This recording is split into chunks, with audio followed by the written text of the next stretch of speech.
So the first time I went to ranching for profit, the thing that stuck out the most to me was our overheads. So I came home from ranching for profit, got with the boss man, because we had a lot of heavy equipment. Essentially, we had two of almost everything. We had two bulldozers, we had 3 skid steers, we had 9 tractors. You know what I'm saying? After going to ranching for profit, came home, we had a ranch auction. We sold all of our hay equipment, half our tractors, essentially half of everything.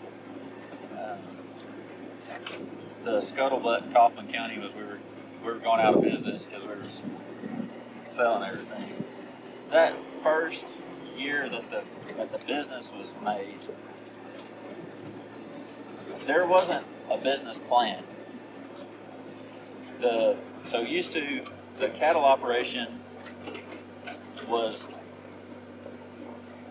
everything went through this business that had all this other stuff in it. That first year of being in business, Santa Anita Cattle lost $700,000. Lost $700,000. Well, that was the same year I went to Ranch for Profit, December 2019, Abilene. The second time I went to Ranching for Profit, which was May or April of 21, was in OKC. Why'd you go back? I took Daniel with me. Gotcha. I needed somebody else that spoke the language. You know what I'm saying? Yeah. So we went back in 21, and the thing that stuck out the most, because we knew our cow herd was getting old, but we still had cows at Cross Creek and cows in Oklahoma. So we knew our cow herd was getting old. Well, the thing that stuck out the most was Wally's cow depreciation spill.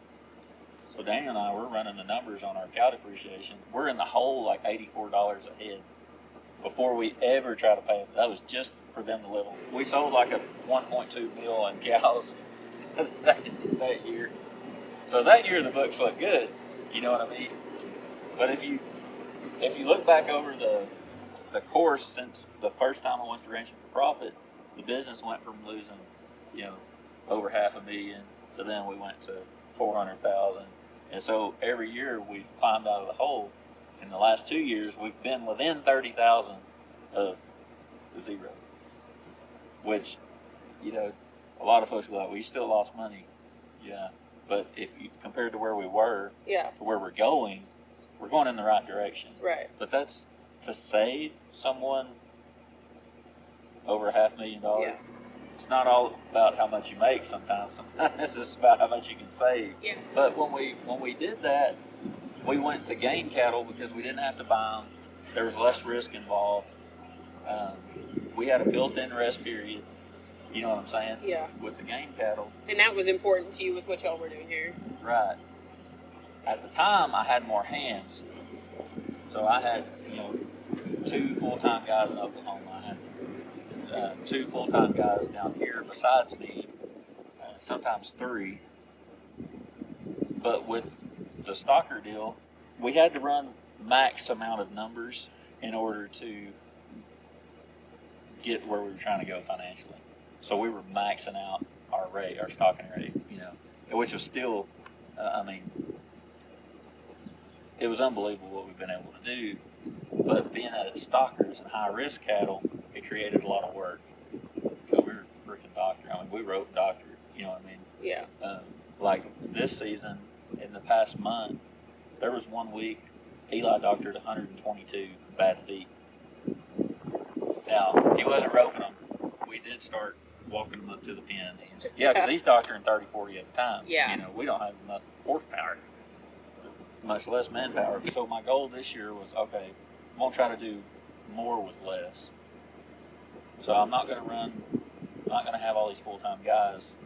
Because that's, when you add it up with housing and all the things, it's a lot of money in the pocket. So we went to, I'm just hiring contract labor guys. So everybody's contract labor except for my 2 full-time guys. But this season, so we said we're going to do more with less. So I didn't get as many here. We didn't get as many cattle in Oklahoma. We have less overheads. One of our properties, the Cross Creek property, is it usually out of the 3 ranches that we run cattle on, it's usually the least profitable. Most time it loses money. It requires a lot of maintenance, and being that there's so much timber, you can't run because it's a bigger property than this one. But the way the timber is on it, there's less grazing. Yeah. So grazable acres, there's less. Yeah, there's so fewer. you don't run as many cattle on it. So I've been trying to come up with a way to make that property more profitable. Just running some numbers, I was trying to get sheep. Had a whole budget lined out to be able to put in infrastructure and some things we needed to run sheep, and the tornado happened. And all that went to storm cleanup. So I was looking at, okay, what can we do that we have infrastructure for, but has a large margin? So you've been through the school twice. Yeah. So the first time you came out and you addressed overheads. Yeah. And the second time you came out and you kind of addressed gross margin, I guess. Yes.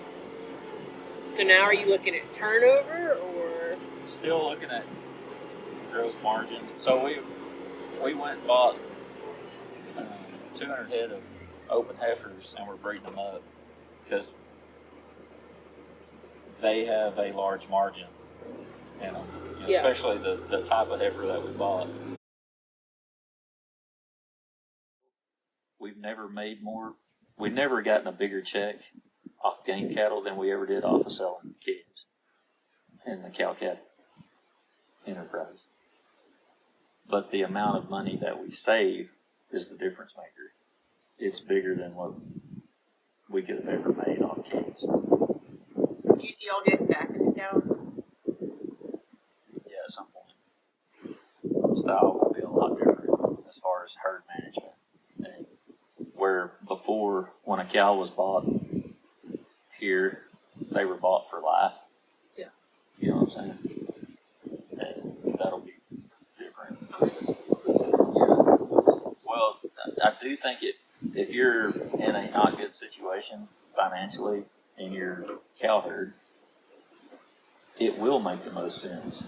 It was the quickest way for us to save a bunch of money with little risk and not have to take out a loan and all those things. It was the quickest way to stop the bleeding. Yeah. Quickest way to stop the bleeding was to sell the cows. That was the quickest way. Yeah. Had I been braver, we probably could have got back into a cow herd, and it'd be a different outcome than what we were dealing with. We had kept cows too long. Our cow herd was old. We were culling a lot of cows. We were replacing a lot of cows, and the situation that we put ourselves in because of lack of management or mismanagement, however you want to put it, it's all management.